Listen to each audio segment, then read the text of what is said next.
imaginez que vous êtes habitant d'un village particulier et que vous avez donc un voisin à votre gauche et à votre droite. Le voisin de droite, lui, il est très croyant et pratiquant d'une religion, appelons-la pour le moment la religion A. Vous-même, vous êtes très croyant et pratiquant d'une autre religion, appelons-la la religion B. Et votre voisin de gauche, lui, il est croyant et pratiquant d'encore une autre religion. Pour l'exemple, appelons-la la religion C. Il se fait que vous vous entendez bien avec vos voisins. Ce ne sont pas des ennemis, vous n'avez jamais eu de dispute, ce sont même des connaissances, ce sont des amis que vous connaissez puisque vous habitez le même village depuis que vous êtes petit. Lorsque vient le jour de votre prière, vous êtes obligé de célébrer la journée, donc vous ne travaillez pas. Mais lorsque vient le jour de prière de votre voisin, vous l'aimez bien votre voisin, même si vous pouvez travailler ce jour-là, vous allez, pour ne pas lui faire du mal, vous allez ne pas travailler non plus parce que vous n'avez pas envie que votre voisin pense du mal de vous parce que vous faites du bruit ou que tout simplement vous ne célébrez pas sa fête. Il en est de même pour l'autre voisin. Au final, il se fait que vous avez 3 fois plus de jours à célébrer durant une semaine normale. Il en est de même pour les fêtes qui viennent à chaque fois à des jours différents de l'année, à des périodes de l'année différentes. Cette situation vous semble absurde et inimaginable? Eh bien, détrompez-vous, puisque ici, en Pologne de l'Est, il y a des endroits où cette situation pourrait être totalement réelle. Bienvenue dans un nouvel épisode de La Vie et Route où nous partons à la découverte des religions et de la mixicité culturelle en Pologne de l'Est à Podlasie. C'est parti!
Avant même d'essayer de comprendre la situation actuelle des religions, des croyances et des cultures en Pologne de l'Est, il faut d'abord remonter dans le temps. Tout au début, les tribus autochtones, c'est-à-dire celles qui habitaient ici depuis toujours, c'était des tribus qu'on appelait des Slaves. Les Slaves ont donné naissance à beaucoup de pays et beaucoup de nations de nos jours. Ce sont notamment les Russes, les Ukrainiens, les Biélorusses, les Lituaniens, les Polonais, les Tchèques, etc., etc. Donc la plupart des pays qui se trouvent à l'est de l'Europe viennent justement de ces tribus slaves. Słowianie, qui veut dire slave en Pologne, vient tout simplement du mot słowo, qui veut dire la parole, le mot.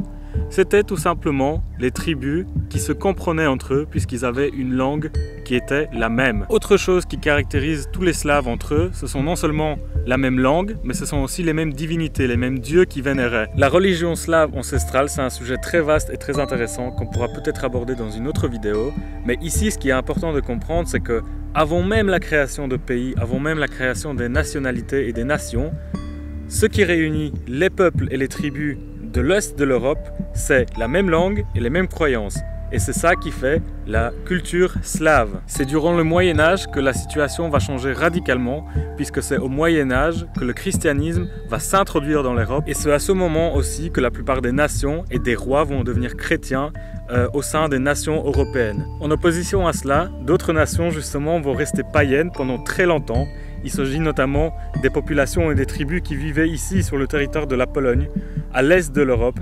Il s'agit notamment des tribus vikings au nord de l'Europe. Bref, au Moyen-Âge, il y a une grande opposition entre les peuples et les nations qui sont déjà chrétiennes et celles qui sont encore païennes, comme ici les Slaves en Pologne de l'Est. Évidemment, la foi interdit énormément de relations entre les païens et les chrétiens. C'est pour ça que les rois européens qui étaient chrétiens à cette époque-ci, eh ben, préfèrent faire la guerre ou tout simplement ne rien avoir avec les dirigeants qui étaient encore païens, plutôt qu'avoir des échanges commerciaux, des traités, etc., etc. C'est en 966 que un justement de ces grands dirigeants païens qui vivaient ici sur les territoires de la Pologne, Mieszko le Ier, reçoit le baptême de l'église chrétienne catholique de Rome. Et donc c'est environ à la moitié du Moyen-Âge que la Pologne en tant que nation va être considérée au sein de l'Europe, puisque officiellement le dirigeant polonais, qui à cette époque-là était Mieszko le Ier, est devenu un chrétien. C'est à partir de ce moment-là qu'on peut commencer à justement pacter, à s'échanger et à avoir des relations avec les Polonais, les ancêtres des Polonais qui étaient les anciens tribus slaves qui habitaient ces terres sous la dirigeance d'un roi chrétien qui était Mieszko le Ier. Alors bien évidemment, les plus malins vont bien comprendre que c'est une décision complètement politique. Il ne faut pas croire que du jour au lendemain, des gens qui avaient des croyances très ancestrales et très fortes païennes vont d'un coup abandonner leur divinité et aller prier un dieu complètement inconnu pour eux, puisque c'était ce qu'on appelait le nouveau dieu à l'époque. Bref, vous avez compris, c'est en 966 que la Pologne devient officiellement une nation connue et respectée en Europe. C'est à partir de ce moment-là aussi que le catholicisme et le christianisme est introduit en Pologne. Et même si l'Église catholique va pendant très longtemps essayer de faire disparaître les anciennes croyances païennes, les populations malgré tout vont continuer ce culte. Et même jusqu'à nos jours, croyez-moi, qu'il y a encore des croyances païennes slaves qui persistent dans la population de la Pologne. Mais ça, c'est un sujet pour une autre vidéo.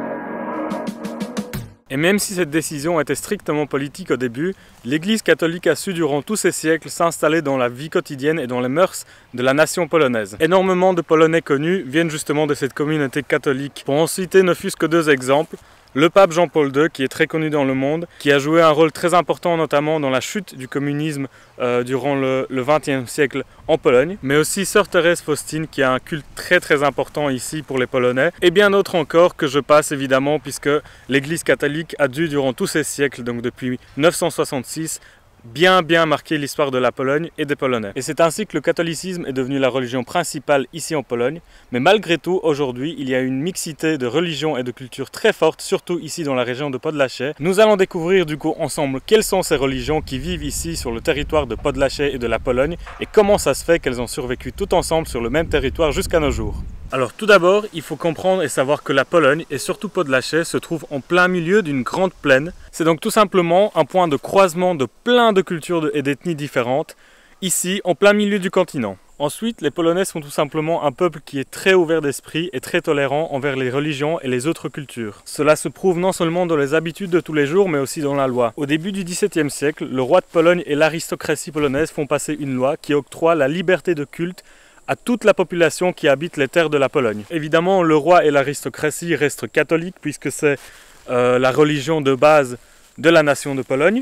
Mais par contre, les populations, le peuple, lui, il est libre de choisir librement la religion qu'il pratique, mais aussi il est libre de bâtir les lieux de culte et de pratiquer ce culte dans les lieux de culte. Alors ça peut sembler tout à fait banal pour quelqu'un qui vit à l'époque d'aujourd'hui. De nos jours, c'est tout à fait normal de pouvoir pratiquer la religion que l'on souhaite pratiquer. Mais par contre, pour l'époque, je vous rappelle que pendant que ici en Pologne, justement, on a introduit cette liberté de culte, en France, par exemple, c'était l'époque du roi Soleil. Donc c'était le roi qui était désigné par Dieu pour diriger. C'était l'époque aussi des guerres de religion, etc. etc. Donc c'est vraiment quelque chose de phénoménal à une échelle européenne de pouvoir laisser les populations pratiquer le culte qu'elles souhaitent. La Pologne est devenue donc naturellement un lieu de refuge pour toutes les autres nations, pour toutes les autres religions et groupes ethniques qui ailleurs en Europe étaient mal vues puisque c'est ici qu'elles pouvaient affirmer librement et pratiquer leur culture. Les Arméniens, les Tziganes, les Gitans, les Tatars, les Cosaques, bref, c'est énormément de cultures qui vivaient ici et se côtoyaient tous les jours sur les terres de la Pologne. Et pour poursuivre cet épisode, j'aimerais quand même détailler 2-3 religions et cultures qui sont encore très présentes et qui font partie intégrante justement de la région de Podlasie, ici en Pologne de l'Est. Alors sans plus tarder, commençons par les orthodoxes.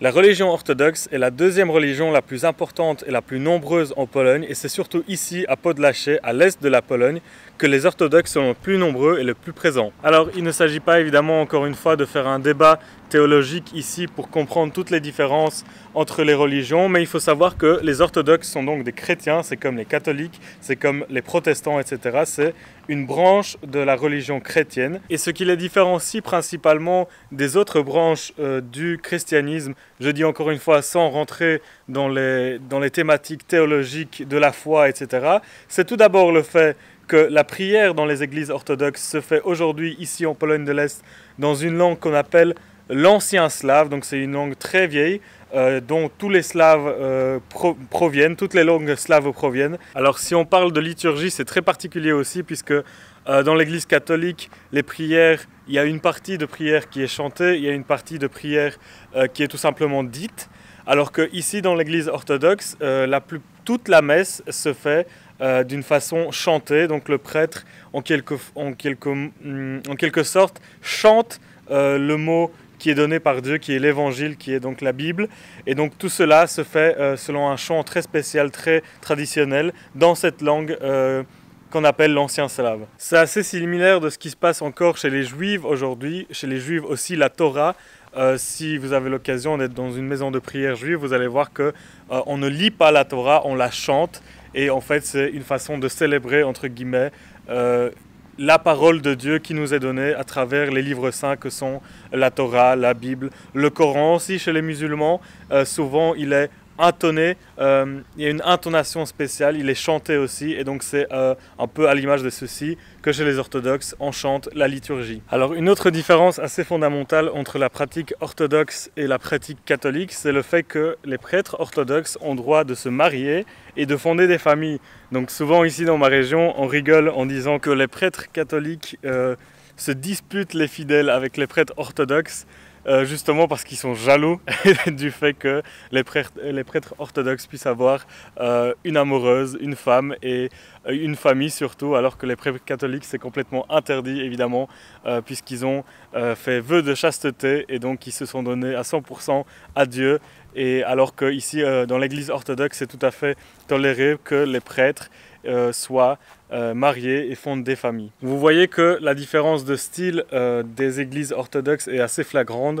Alors ici dans la région de Podlasie, ça dépend vraiment, c'est très difficile parfois de deviner est-ce que c'est une église catholique ou une église orthodoxe, mais par rapport aux églises qu'on retrouve à l'ouest de l'Europe, vous voyez que elles sont complètement différentes. D'une part, elles sont beaucoup plus colorées, c'est un peu à l'image du style architectural des maisons du peuple ici à Podlasie que je vous ai présenté dans le premier épisode.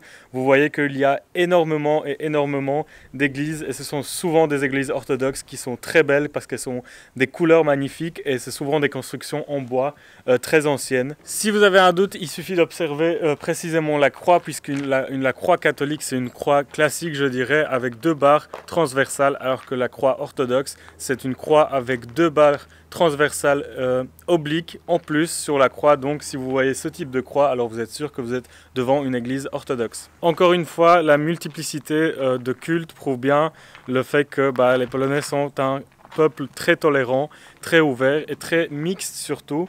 Je n'ai jamais entendu dire un ami orthodoxe qu'il ne se sentait pas polonais pour telle ou telle raison. Et donc, vraiment, ça prouve juste que ce qui nous différencie ici, c'est la mixité religieuse, ethnique et pas nationale, c'est-à-dire tout le monde se sent polonais. Et pour la suite, je vous emmène découvrir un autre endroit très important pour la religion orthodoxe, ici dans la région de Podlasie. C'est parti!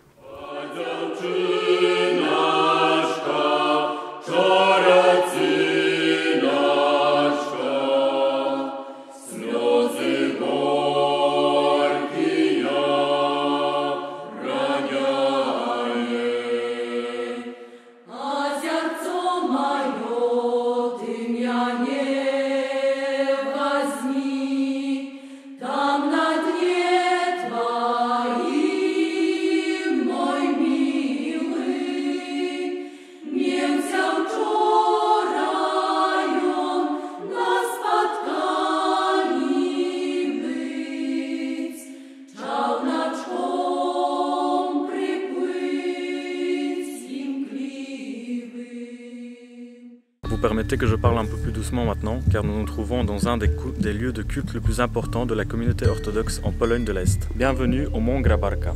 L'histoire de ce lieu remonte au début du XVIIIe siècle. En 1710, lorsque l'épidémie du choléra fait rage en Europe, un des paysans locaux prétend avoir vu le Christ qui lui a dit de se rendre à cet endroit précis pour se laver dans une source et ainsi guérir du choléra. Depuis ce moment, on dénote énormément de guérisons miraculeuses ici dans la région de Grabarka. Et ce n'est même pas une question de croyance, puisqu'on a des notes historiques qui prouvent justement que la région a été épargnée alors que le choléra a fait rage partout ailleurs en Pologne et en Europe. Le mont Grabarka a donc été toujours une image d'un lieu de protection contre toutes les sources du mal possibles et imaginables. On raconte aussi que tous les arbres qui poussent sur le mont sont inclinés vers son sommet, justement, de sorte à cacher et protéger tous les gens qui viennent ici trouver refuge, notamment durant les grands conflits de l'histoire de la Pologne de l'Est. Depuis les événements miraculeux du XVIIIe siècle, les pèlerins orthodoxes de toute la Pologne se réunissent ici aux environs du mois de août pour la plus grande fête orthodoxe de l'année. Et à l'image du Christ qui lui-même a dû porter sa croix au mont Golgotha pour se faire crucifier, les pèlerins apportent une croix ici sur le mont Grabarka pour venir le planter au sommet juste à côté de l'église. Du coup, tout autour de l'église, on retrouve des milliers et des milliers de croix, des plus petites, des plus grandes, des plus vieilles ou des plus jeunes, mais qui chacune a été apportée par un pèlerin avec une demande spécifique ici.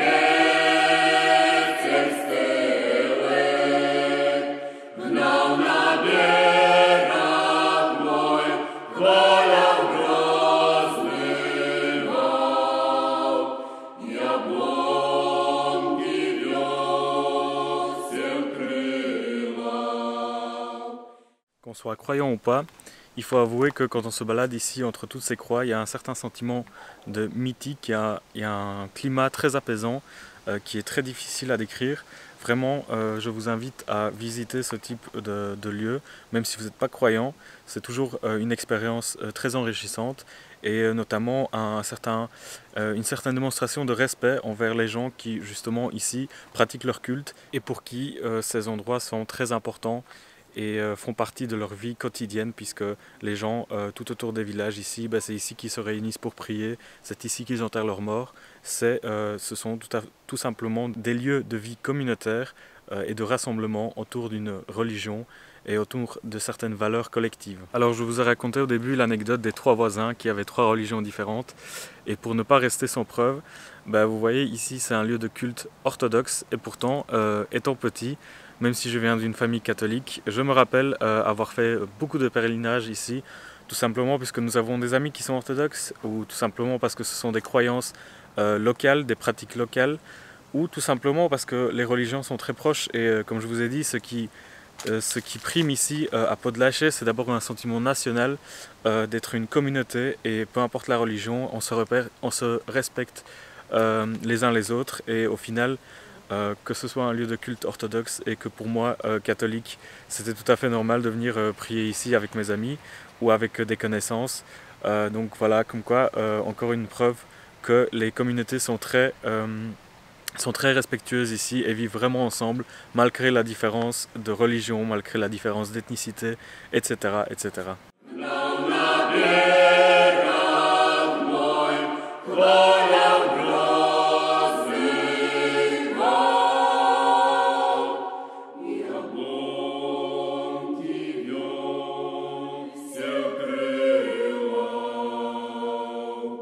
Salut les voyageurs, c'est Hubert du futur. Je suis en train de faire le montage de l'épisode que vous êtes en train de visionner actuellement. Et en fait, je me rends compte que si je voulais mettre toutes les informations sur les religions en Pologne de l'Est dans un seul épisode, il aurait duré beaucoup trop longtemps. Du coup, vous avez regardé la première partie sur les orthodoxes et l'intro. Et on va scinder cet épisode en deux parties. Donc la deuxième partie va sortir sûrement dans 1 ou 2 semaines sur la chaîne. Et donc cet épisode va se terminer ici. Merci de l'avoir regardé jusqu'au bout. Évidemment, si vous avez apprécié, n'hésitez pas à mettre des pouces. N'hésitez pas à mettre des commentaires. Je réponds à tous vos commentaires. Et bien évidemment, si vous appréciez la chaîne de La Vie et Route, n'hésitez pas à vous abonner. Ça me fait toujours plaisir. Encore une fois, merci d'avoir regardé cet épisode jusqu'au bout. Et si la deuxième partie est déjà sortie, elle apparaît sûrement ici sur le côté. Et nous, on se retrouve très bientôt pour un nouvel épisode. À plus!